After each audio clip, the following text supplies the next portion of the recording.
I'm Jessica, turning 32 years old. I've been married to my husband Ronald for 4 years now, and we're currently living with my in-laws. They run a restaurant, and while Ronald works outside, I quit my job to help my in-laws with their business on a daily basis. In fact, it feels like I'm the one running the show most of the time. I'm involved in everything from securing ingredients in the early morning to doing the prep work and serving customers. Working late into the night, my fatigue started to accumulate. But my in-laws never let me rest, and I'm out working almost every day. The regular customers even started to worry about me. One day, my younger brother James announced that he was getting married to his longtime girlfriend Sarah. Although they're still young, they're both mature, and my parents have accepted them. It felt like they were already part of the family, so I was thrilled as if it were my own wedding. The invitation to the wedding is still to come, but they asked me to attend, and of course I told them I would. But there's a problem. It's whether my in-laws will allow it. Since I'm technically an employee, I thought I might have some paid time off, so I decided to negotiate for 3 days off. Excuse me, can I talk to you for a moment? After closing the restaurant and finishing the final check, I approached my relaxed in-laws at home. Ronald, who had just returned from work, was there too. "What's up?" The three of them looked at me as if I was an intruder, and Ronald asked with a big sigh. This atmosphere is suffocating for me. I have my brother's wedding in 2 months. I'd like to take about 3 days off for it. Huh? You think you're in a position to take time off? My mother-in-law glared at me with a devilish look as soon as she heard that I wanted to take a break. Despite feeling intimidated, I mustered up the courage to nod. I should have some paid time off left, right? I've never used it. I'd like to use it. So you want to take time off and still get paid? But if I don't, you wouldn't let me take my regular days off if I took time off this month, right? How cheeky. Let her take time off. It's not a big deal. The already tense atmosphere seemed to get worse, but then Ronald, my husband, tried to calm my mother-in-law down. I was surprised that my husband took my side, and I looked at him with wide eyes. Then he was grinning at my mother-in-law. Perhaps sensing his mood, my mother-in-law also gave a wry smile, and then she easily agreed. I wasn't sure what was going on, but I was happy to get the time off and felt like jumping for joy on the spot. On the day before the wedding, I prepared to stay at my parents' house for 3 days and left early in the morning. My in-laws and husband were still asleep, so I just left a note saying I was leaving. Then I drove to my parents' house. It's not too far from my in-laws' house to my parents' house. It's about an hour's drive. I was excited to see my parents, whom I hadn't seen in about 4 years. I'm home! Having left my in-laws' house early in the morning, I arrived at my parents' home earlier than planned. Even though I knew my parents would be awake, I tried to enter the house as quietly as possible. As soon as I stepped inside, the faint smell of breakfast tickled my nose. Oh, you're early! My mother popped her head out from the living room, spotted me, and immediately rushed over. Yeah, I left there early. I left my suitcase by the entrance, took off my shoes, and stepped further into the house. My mother, clearly delighted, took my hand and led me to the living room. Seeing her face filled me with a warm feeling of truly being home. Upon entering the living room, I found my father already awake and my younger brother James sitting at the dining table. As soon as they confirmed my return, both of their faces lit up with joy. After all, it had been 4 years. I was overjoyed to see my family again. After that, the 4 of us gathered around the table and had a long chat. James talked about his girlfriend, what kind of wedding they were planning. Seeing James' love-struck expression while he talked about her made me feel warm inside. I was asked about my in-laws' house, but I felt that it wasn't a happy topic to discuss at such a joyful time, so I deliberately chose not to share anything with my family. The following day, the wedding ceremony took place. James's bride was stunningly beautiful, and the ceremony was so lovely that I was almost moved to tears. After successfully going through the whole day of the wedding ceremony and reception, we returned home. Despite the fun we had, we were quite tired and soon fell asleep. The next day, even though I was supposed to return to my in-laws' house, the joy of meeting my family after such a long time, and the desire to spend more time with my new sister-in-law, made me wish to stay one more day. I knew my in-laws and my husband Ronald wouldn't be okay with this. But it was a time of celebration, and I thought they might let it slide just for one more day. So with the thought of enjoying more family time, I decided to take a chance and call my mother-in-law. To be honest, I was scared. I didn't know what she would say or if she would even agree. I distanced myself from my family to make the call, and for a moment, I just stared at the phone, but eventually I dialed her number. After a few rings, I heard my mother-in-law's voice. Hello? When are you planning on coming back? You better come back soon. The first thing I heard was a clearly irritated voice. Could I stay at my parents' house for just one more day?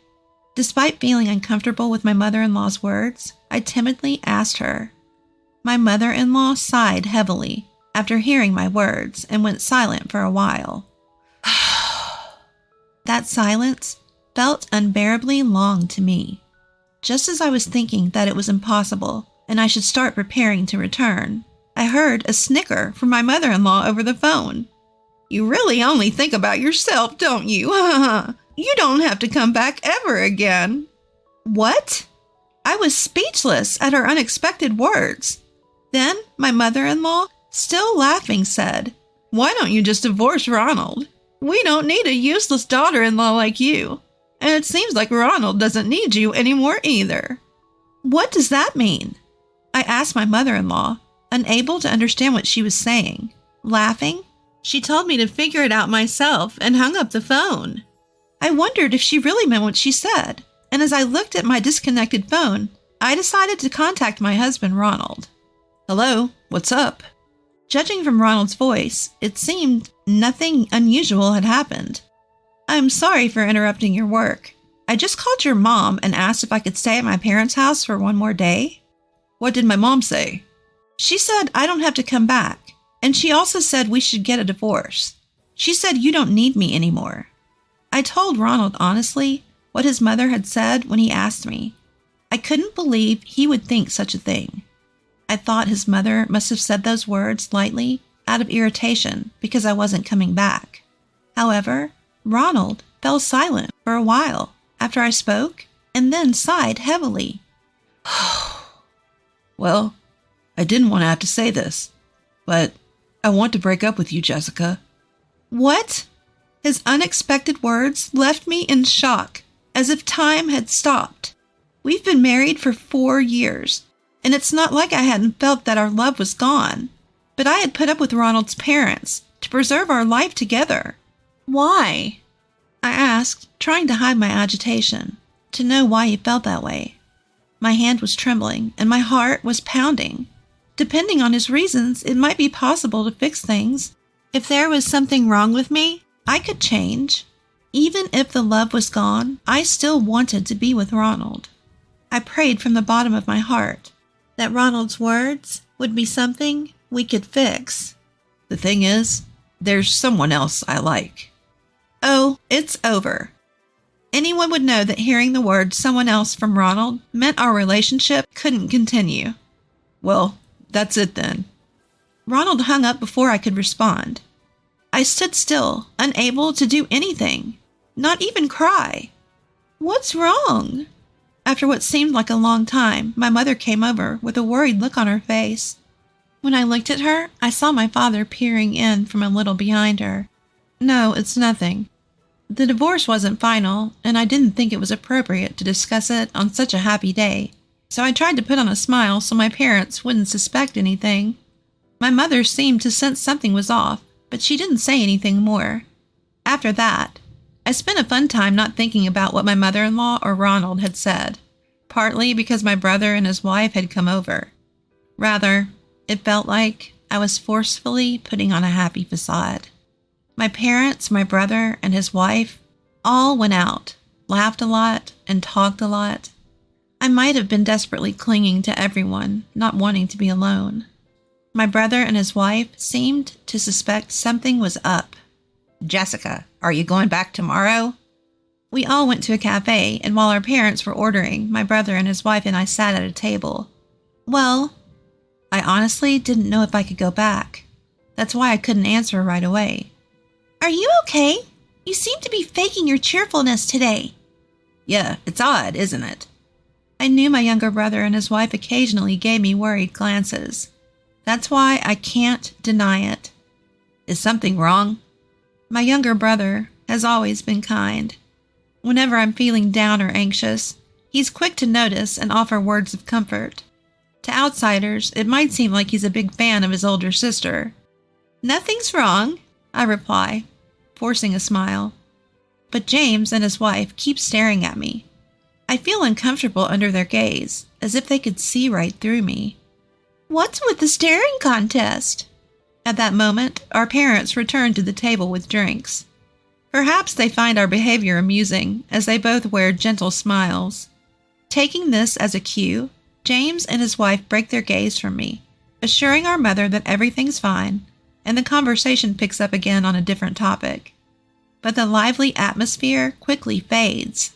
Suddenly, the ringing of my cell phone emanates from my purse. I pull out my phone, and there on the screen is the name of my mother-in-law. When I don't answer right away, everyone falls silent and turns their attention to me. It's from my mother-in-law. I'll step outside for a bit. Why not talk here? Why do you need to go outside? As I attempted to rise from my seat, my mother took hold of my hand, restraining me from standing up. Her face did not reflect the gentle mother I knew, but displayed a stern expression instead. All right. Hello? As soon as I answer the phone, my mother-in-law's laughter rings out. So, Ronald is divorcing you. That's hilarious. Let's talk about this when I get back home tomorrow.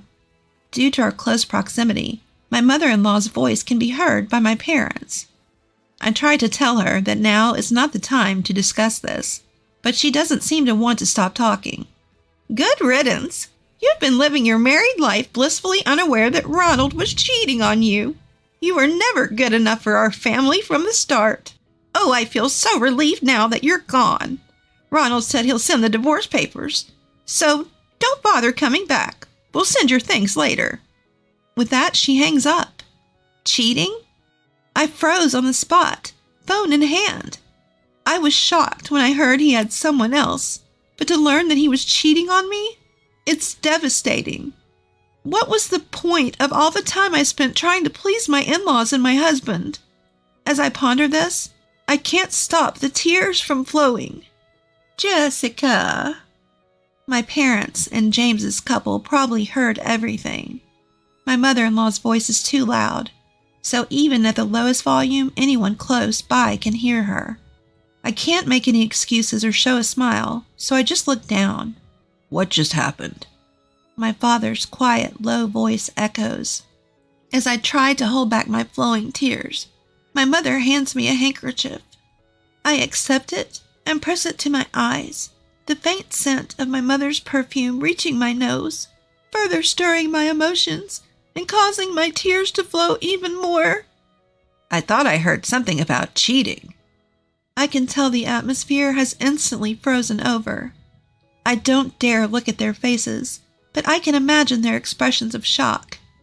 The day after my younger brother and his wife got married, his older sister announced her divorce. I'm sure everyone was stunned. As I was thinking about this, I felt a warm hand placed on my head. Slowly lifting my face, I followed the edge to see my mother, her expression teetering on the edge of tears, looking at me. Don't cry. You've done well. You haven't been home for 4 years. After this, she shared everything she knew with me. Apparently, she had been worried about me not coming home once since my marriage. She had called my in-laws, asked her friends to visit my in-laws' store to gather information. She had heard about how I was severely worn out, and how the customers secretly talked about how my in-laws were treating me. During her calls, she was told harsh things like, "She's not here right now," or "Your daughter's incompetent." When my mother told my father about how I was being treated, He also seemed to have considered bringing me back home once, but they decided to wait until I asked for help. I had no idea my parents knew everything. I was so embarrassed. I couldn't even look at them. What awful treatment! What's that about? My brother's wife, hearing the story from my mother, was quietly angry. Her face flushed red. I thought you looked worn out. But, so that's what it was about, Jessica. You don't need to go back there. Let's get some alimony and split. That's right. No more crying. But just getting the alimony and leaving feels wrong, right? We need to make them understand how much Jessica suffered there. Upon saying this, my sister-in-law showed a defiant smile. When I apologized, saying I didn't need to do anything and that I was sorry for the situation, my brother told me that I didn't have to apologize and that he was furious about how I was treated. For some reason, they both left, saying they could handle it. I stood there, dumbfounded by the whirlwind departure of James and his wife. My parents gave me a wry smile and warmly welcomed me to live at home. Several days later, an envelope addressed to me arrived from my in-laws. It contained divorce papers, already signed by my husband. Feeling a sense of sadness, I signed them and submitted them to the city hall the next day. With that, I became officially divorced and single, but an unexpected event occurred the following month. I was looking for a job near my parents' home, but was having difficulty finding one. As I was pondering what to do, my phone rang. The call was from my ex-husband, and when I answered, he seemed very angry. Hey, what the hell have you done? This was the first thing my ex-husband Ronald bellowed when I picked up the call. Before I could figure out what he meant, he shouted again.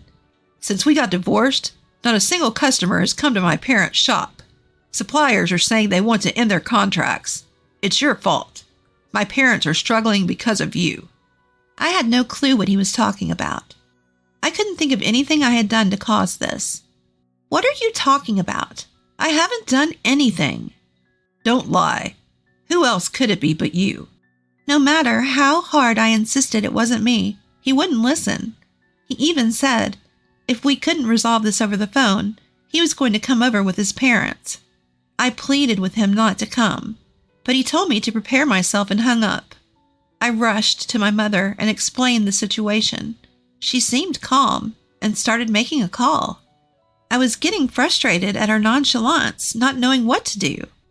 It was just my mother and me at home. I couldn't bear the thought of something happening to her. I had to protect her. I went to the kitchen to look for something that could be used as a weapon, but my mother stopped me. It's all right, she said, and suggested we calmly wait for Ronald and his parents as she started preparing tea. A few hours later, Ronald and his parents arrived at our house. All three of them were quite angry, glaring at me with intensity. Don't mess around. Without a greeting, my ex-husband Ronald tried to lunge at me, but my father-in-law held him back. I apologize for our sudden visit. My father-in-law gave a polite nod to my mother. In response, she smiled warmly and invited them into the living room. I was terrified to let those people into our home, but I felt like I had no choice but to trust my mother. She served tea to everyone, and despite their continued glares, she asked my in-laws and Ronald to wait a little longer. A silence fell over the five of us. What felt like hours were probably only a few minutes. Not knowing what my mother was thinking made me anxious. Just then, the sound of the intercom echoed through the house, and before my mother could answer, the front door opened and someone walked in. When I turned to look, the door swung open with force, and there stood my younger brother and his wife, both with stern expressions. Ronald and my in-laws were taken aback by their sudden appearance, completely clueless about what was going to happen. I was just as confused, not knowing what to expect. Sorry to keep you waiting.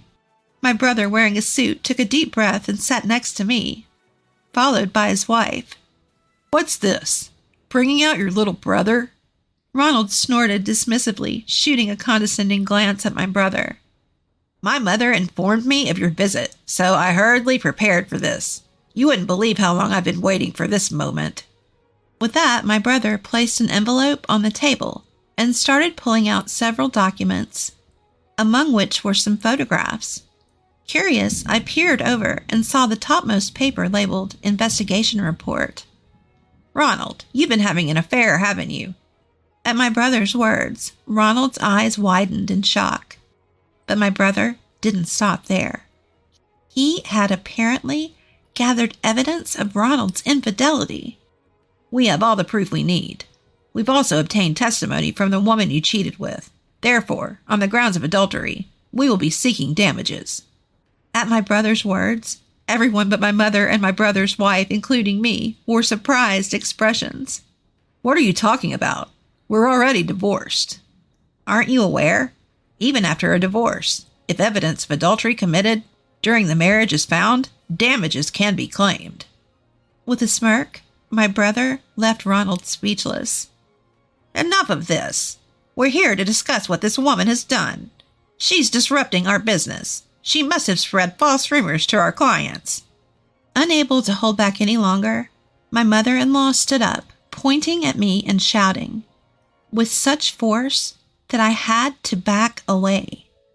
"I will address that matter." My sister-in-law, as if she had been waiting for her turn, started to speak with a smile. "I apologize for the late introduction. My maiden name is Sarah Brown. My father is the owner of Brown's Diner." In fact, although Sarah was not the heir because she married my brother, her father was a top business owner of a well-known restaurant chain in the U.S. recognized by many corporations. In other words, she was a CEO's daughter. "What did you say?" The first to react to Sarah's introduction was my father-in-law. Turning towards me, he blanched and shouted, "Why didn't you tell us?" "Was there a need to tell you?" Upon hearing my response, my father-in-law seemed to crumble on the spot. However, my mother-in-law was still in the dark, continuing to glare at me. "What's this Brown business?" "Oh dear, for a business owner not to recognize the name, that's unfortunate."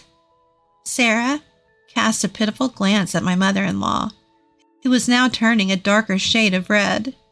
"What's going on here?" Asked to explain, I had no choice but to answer. I owe a lot to Sarah's father. He introduced me to suppliers and taught me how to manage the business. Without him, I wouldn't be able to survive in the restaurant industry. Upon hearing this, my mother-in-law finally seemed to understand and sat down drained of all of her energy.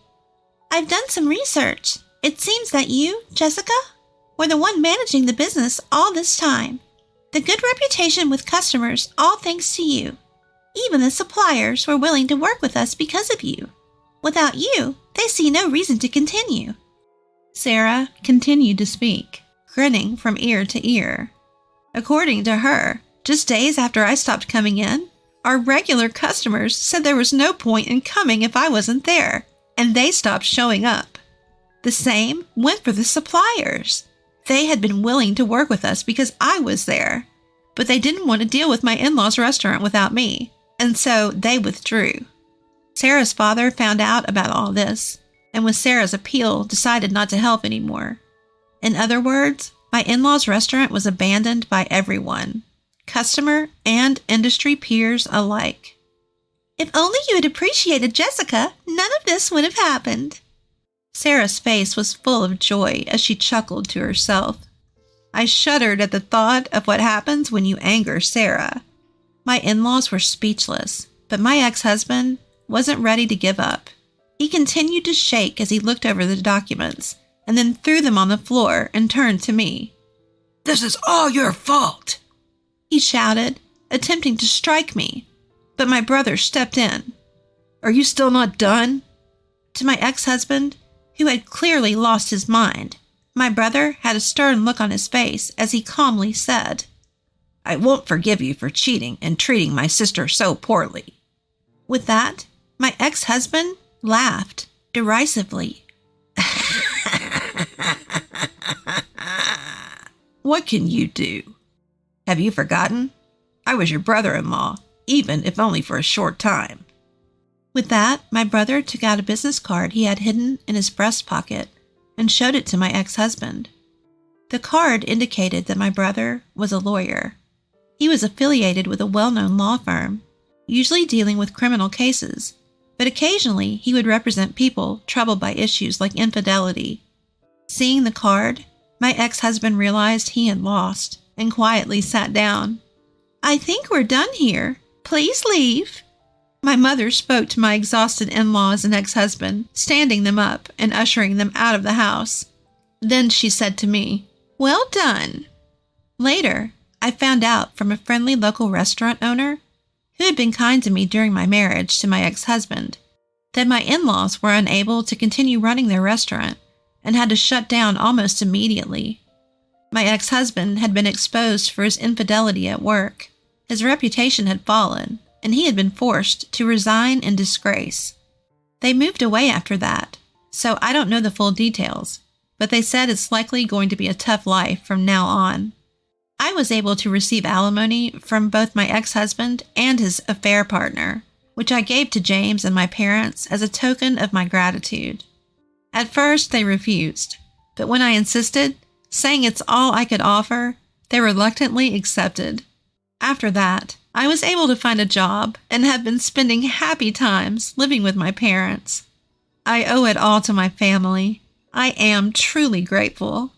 I don't know how long it will take, but I plan to return the favor to my parents, James, and his wife in due time.